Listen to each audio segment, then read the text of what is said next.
नमस्कारम। ध्यान के मार्ग पर चलने वालों के लिए यह वीडियो एक अमृत ज्ञान लेकर आया है। इस वीडियो को पूरा देखेंगे आप और समझ जाएंगे वास्तव में ध्यान क्या है। बहुत से मित्रों ने मुझसे पूछा है कि हम ध्यान करना तो चाहते हैं, किसका ध्यान करें, सर्वोत्तम क्या है, सबसे उत्तम क्या है जिसका हम ध्यान करें, कौन से देवता का ध्यान करें, कौन सी मूर्ति पर ध्यान करें, किस वस्तु पर ध्यान करें, सूरज पर ध्यान करें, शिव पर ध्यान करें, दीपक पर करें, राम पर ध्यान करें, कृष्ण पर करें या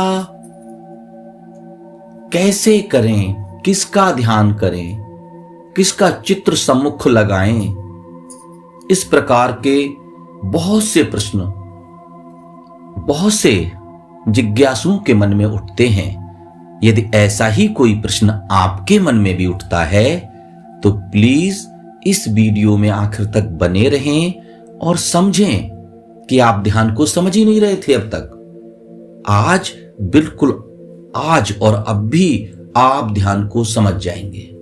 पूरे YouTube पर, सोशल मीडिया पर संभवतः ये बात आपको ध्यान के संबंध में नहीं मिलेगी। हेलो फ्रेंड्स, मैं आपका मित्र सत्येंद्र सजग। ध्यान के विषय में कुछ मिसअंडरस्टैंडिंग है, उस पर स्पष्ट विचार करने आया हूं। वस्तुतः वन पॉइंट अटेंशन, किसी एक बिंदु पर, किसी एक देव पर ध्यान को टिकाए रखना, मन को टिकाए रखना, इसी को आमतौर से लोग ध्यान कहते हैं, है ना। बहुत बार पूरे जनमानस में एक बात बसी हुई है, कोई स्वरूप चाहिए, बाहर कोई ऑब्जेक्ट चाहिए जिस पर हम अपनी नजरें टिका सकें, या नजर बंद करके भी, आंखें बंद करने के बाद हम अपनी विवेक शक्ति को बाहरी किसी ऑब्जेक्ट पर, किसी मूर्ति पर, किसी देव पर, किसी वस्तु पर टिकाए रखें।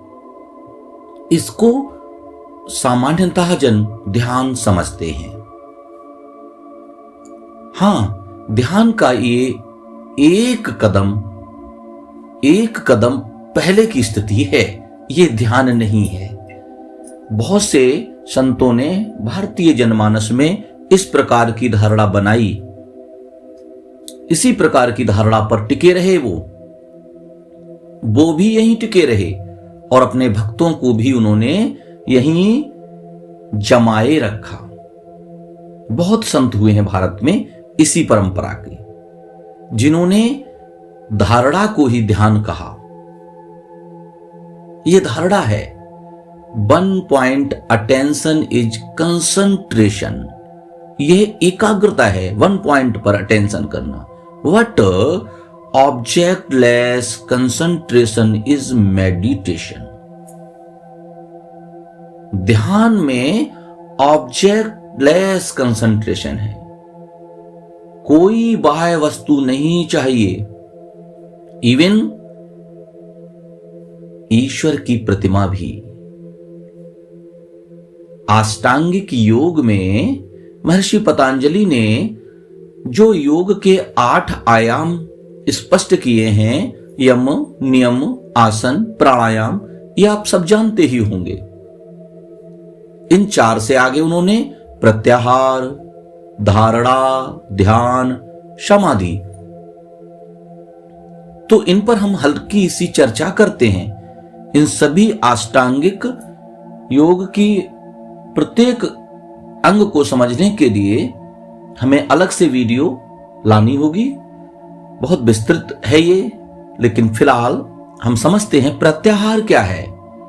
प्रत्याहार है, हम अपने मन को जहां से चाहें वहां से हटाएं, प्रत्याहार है ये। आपने ये परिभाषा शायद है समझी हो कभी। प्रत्याहार है अपने मन को जहां से चाहें वहां से हटा सके। ये क्षमता आपके अंदर आनी चाहिए। क्या आप ऐसा कर पाते हैं? ये क्षमता नहीं है लोगों के पास। आपका मन जहां चिपकना चाहता है, जहां लगना चाहता है, वहीं लगा रहता है और आप उस मन के अधीन रहते हैं।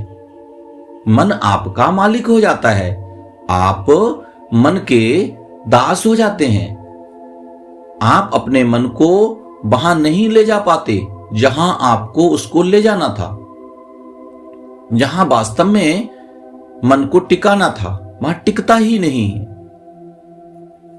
मन को वहां ले जाने की क्षमता यदि आपके अंदर विकसित हो गई है, या आप करना चाहते हैं या सीख लिए हैं, तो इस नियम, इस व्यवस्था को महर्षि ने बहुत सुंदर शब्द दिया, प्रत्याहार। तो प्रत्याहार में ही बहुत लोग कमजोर हैं, कर ही नहीं पाते इस काम को। अगर आप प्रत्याहार अच्छे से सीखना चाहते हैं तो किसी भी योग्य गुरु के पास आप जाएं, अथवा इस वीडियो पर कमेंट लिखकर आप प्रत्याहार के विषय में मुझसे भी, अपने मित्र सत्येंद्र सजग से भी कुछ जानकारी ले सकते हैं, अथवा मेरे दैनिक कार्यक्रम में भी आ सकते हैं। इसके बाद छठे स्तर का अंग है धारणा। इसी को ध्यान कहा है। कंसंट्रेशन को, किसी पॉइंट पर लगातार अटेंशन बनाए रखने को। ये भारतीय समाज में बहुत से संतों ने, बहुत से मत में स्वरूप ध्यान, किसी भी रूप पर ध्यान को टिकाए रखना। वस्तुतः ज्यादातर लोग इसी को ध्यान समझते हैं। हमने अपने इष्ट देव अपने सम्मुख, उनका चित्र, उनकी मूर्ति, किसी भी तरीके से उनको रखा या मानसिक रूप से उनको अपने सम्मुख महसूस किया और उन पर ध्यान को टिकाए रखा। यह धारणा है। यह है स्वरूप ध्यान भी है। यहां पर भक्त और भगवान दो हैं, यहां द्वैत है। यहां दृश्य और दृष्टा दो हैं। यहां द्वैत का भाव है, एकाकार नहीं हुआ है। यहां दो है। ध्यान एकाग्रता नहीं है। एकाग्रता का अर्थ बहिष्कार, अलगाव, प्रतिरोध, कोई दूसरा है, मैं हूं, इसलिए एक संघर्ष है, एक द्वैत है। एक ध्यान पूर्ण मन एकाग्र हो सकता है। ध्यानी का मन अपने इष्ट में टिक सकता है, टिका रह सकता है। जब वो ध्यान से घटित होगा तब उसमें कोई प्रतिरोध नहीं हो सकता। फिर वो वास्तव में ही ध्यान हो जाएगा। लेकिन जब तक इसको एकाग्र करने का प्रयास किया जाएगा तब तक यहां द्वैत रहेगा, भक्त और भगवान रहेगा, दृश्य और दृष्टा रहेगा, एक संघर्ष भी रहता है। इस धारणा से अगला कदम जो होता है उसे ध्यान कहते हैं। Object less concentration is meditation. ध्यान अद्वैत का बोध है। वहां भक्त और भगवान दो नहीं है, द्वैत मिट जाता है। वहां अनुभव करता नहीं रहता, सिर्फ अनुभव रह जाता है। आनंद स्वरूप केवल और केवल कैवल्य होने लगता है, एक हो जाता है। परमानंद की झलक मिलती है। सतत ध्यान होता नहीं है। कुछ क्षणों में, प्रारंभिक रूप में नए साधकों के अंदर कुछ देर के लिए ध्यान की झलक उतरती है। वहां द्वैत नहीं रहता है, अद्वैत का प्रकाश, अद्वैत की सुगंध, अद्वैत का बोध उनके अंदर उतरता है। उसे ध्यान कहते हैं। ध्यान किया नहीं जा सकता, ध्यान कराया नहीं जा सकता, उसके लिए समझ का विकास किया जाता है धारणाओं से। जब ध्यान उतरता है तो वहां कुछ भी दूसरा नहीं बचता है, ना बाहर ना अंदर। ध्यान की खुशबू ही कुछ ऐसी है। और अंतिम अंग समाधि बताया गया है। ध्यान का स्थायी भाव समाधि है। ध्यान वस्तुतः सेकंडों में, मिनटों में उतरता है। अगर यही बढ़ता चला जाए, यही आगे स्थिर होने लगे, उसमें कुछ करना नहीं है। धारणा से आगे आपको फिर कुछ करना नहीं है। ध्यान के लिए भी कुछ करना नहीं है। अकर्ता, अकर्म, एफर्टलेस, ये तो कभी कभी उसकी कृपा में ध्यान बरस पड़ता है।